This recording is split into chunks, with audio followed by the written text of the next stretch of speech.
హైదరాబాద్ అప్సిగూడలో విషాదం చోటు చేసుకుంది. ఆర్థిక ఇబ్బందులతో ఓ కుటుంబం ఆత్మహత్య చేసుకుంది. ఇద్దరు పిల్లల్ని చంపి దంపతులు ఆత్మహత్య చేసుకున్నారు. ఆర్థిక ఇబ్బందులే కారణమని పోలీసులు అనుమానం వ్యక్తం చేస్తున్నారు.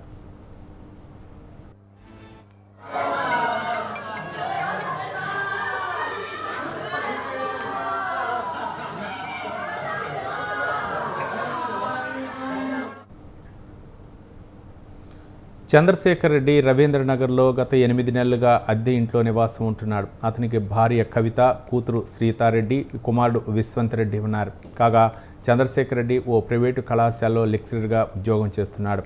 గత 6 నెలల క్రితం ఉద్యోగం వదిలేశాడు. దీంతో ఆర్థిక ఇబ్బందులు తలెత్తడంతో నిన్న రాత్రి బాబుకు విషం ఇచ్చి పాపను ఉరివేసి వారు చనిపోయారు అని నిర్ధారించుకున్న తర్వాత భార్యాభర్తలు చెరో గదిలో ఉరివేసుకుని ఆత్మహత్య చేసుకున్నారు.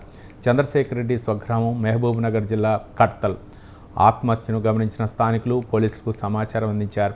ఘటనా స్థలానికి చేరుకున్న పోలీసులు కేసు నమోదు చేసుకుని దర్యాప్తు చేస్తున్నారు.